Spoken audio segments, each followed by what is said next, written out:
Hello kids and welcome to online classes of GM India school. So हम अपना English का syllabus आगे continue करते हैं। सो हमने इंग्लिश के 4 लेसन कंप्लीट कर लिए थे, अब हम 5th लेसन कंप्लीट करेंगे। सो हमारा 5th लेसन क्या है? हमारा 5th लेसन है trees are the kindest things I know. Trees are the kindest things I know मतलब काइंड मतलब उदार, उनसे ज़्यादा उदार और दयालु चीज़ जो मैं जानता हूँ वो क्या है? वो ट्रीज़ हैं। When you get tired of walking on a hot day, you sometimes stop under the shade of a tree. Don't you feel grateful to the tree for protecting you from heat? जब कई बार क्या होता है, गर्मियों के दिन होते हैं और हम चलते चलते थक जाते हैं, तो हम क्या करते हैं? हम एक पेड़ के नीचे छुप जाते हैं। तो क्या हम ट्री के लिए ग्रेटफुल होते हैं? मतलब हम क्या उसके लिए थैंकफुल वाला एटीट्यूड रखते हैं कि उसने हमें गर्मी से बचाया? Do you name the trees of in your school compound near to your school? How many trees are there? क्या आपको पता है कि आपके स्कूल कंपाउंड में कितने पेड़ हैं, कौन कौन से पेड़ हैं और उनके नाम जानते हैं? Can you name some trees which give us fruit? क्या आप लोग ऐसे कुछ पेड़ों के नाम बता सकते हैं जो हमें फ्रूट देते हैं? तो बेसिकली ये जो लेसन है ये हमारा ट्रीज से रिलेटेड है।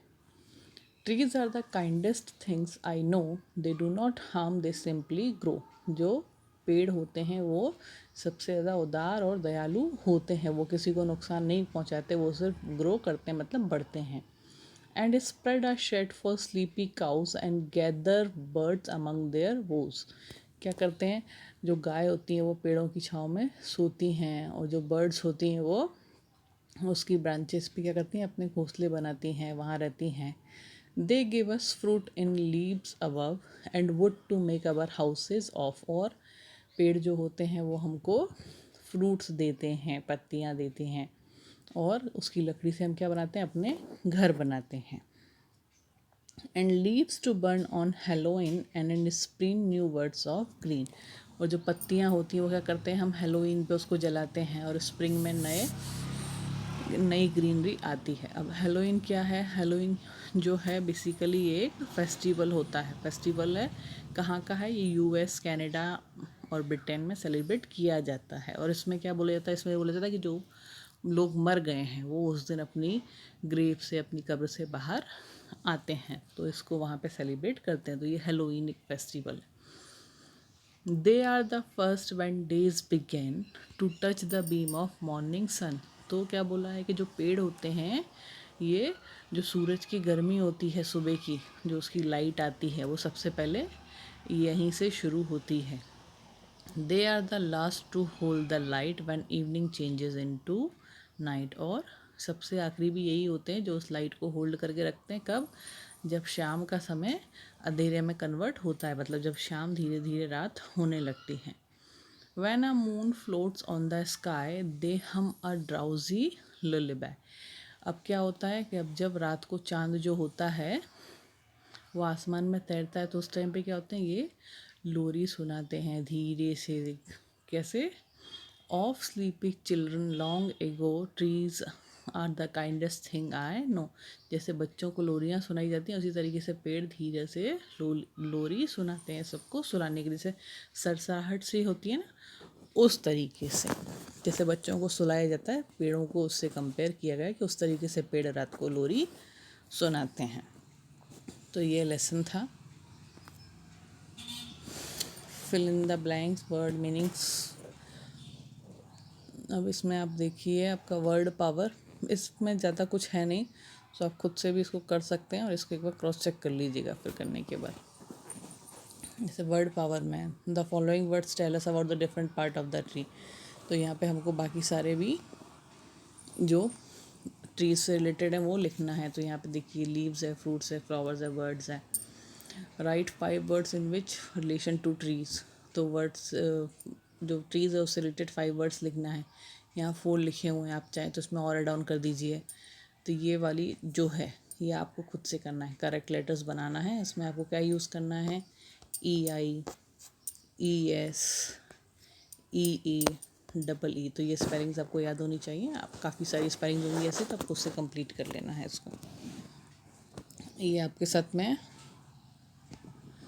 मैं ग्रुप पे शेयर करूँगी, तो आप उससे नोट कर लीजिएगा। क्वेश्चन आंसर भी आपको ग्रुप पे मिल जाएंगे। अब यहाँ पे ये देखिए पैसेज को, read the following poem carefully. The world is finite, resources are scarce, things are bad and will be worse. Coal is burned and gas exploded, wells are dry and air polluted.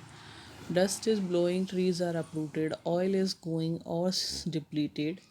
Drains receive what is excreted, land is sinking, seas are rising. Man is far too enterprising, fires will rage with men to fan it. Soon we will have a plundered planet. तो यहाँ पे जो poem है उससे related यहाँ पे question answers हैं, जैसे choose the right word meaning of finite. Finite का जो मीनिंग है वो लिखना है, तो वो है यहाँ पे limited. What according to the poet is depleting, तो पोएट के हिसाब से कौन सी चीज़ है जो डिप्लीट हो रही है, मतलब ख़त्म हो रही है, तो वो है हमारे resources. Which line in the poems tells us about the industrial pollution, industrial pollution के बारे में कौन सी लाइन बता रही है, coal is burn. Which line in the poem warns us that our earth will soon lose all its haze, कौन सी लाइन, ये वाली line. Look at the meaning of the following word, यहाँ पे इन सब के मीनिंग दिए हुए हैं। Do these word suggest a bleak future for Mankind, हाँ ये उसके मैनकाइंड से रिलेटेड है। अब क्या है,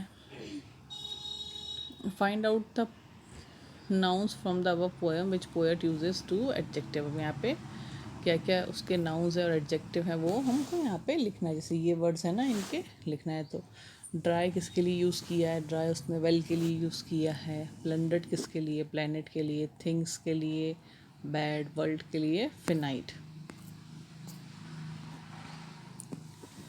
अब यहाँ पे इस एक्सरसाइज को देखिए, कंप्लीट द फॉलोइंग लाइंस। तो ये आप पोएम पढ़ेंगे तो आपसे खुद से हो जाएगा। Mahak has written a passage on trees but he has forgotten to give suggestion on how to stop falling trees, complete the passage. So ये महक ने एक पैसेज लिखा था ट्रीज़ के बारे में, बट वो ट्रीज़ को गिरने से कैसे रोकना है, उसको बचाने के बारे में लिखना भूल गई है। तो ये पैसेज अब आपको कंप्लीट करना है, तो कोशिश करिए, अगर खुद से हो जाता है तो ठीक है, नहीं तो मैं प्रोवाइड करूँगी। You are Asma residing at G203 Palash Colony, Ratlam. Write a letter to your friend Manju telling her the importance of trees. Use the layout. So यहाँ पे ये लेआउट दिया हुआ है। आप आसमा हैं, आपको आप मंजू को लेटर लिखना है जिसमें आपका जो टॉपिक होगा वो इम्पोर्टेंस ऑफ ट्रीज़ होगा। सो ये कोशिश करिए खुद से लिखने की, नहीं होता है तो बताइए, हम आपको प्रोवाइड कर देंगे। तो ये आपका लेसन था, बहुत ही छोटा सा लेसन था, बहुत छोटी सी पोएम थी, तो उसको भी कंप्लीट करिएगा। अब हम नेक्स्ट वीडियो में अगला लेसन कंप्लीट करेंगे। जब तक के लिए यहाँ तक की अपनी कॉपीज़ को कंप्लीट करके रखिएगा। Okay then, good bye.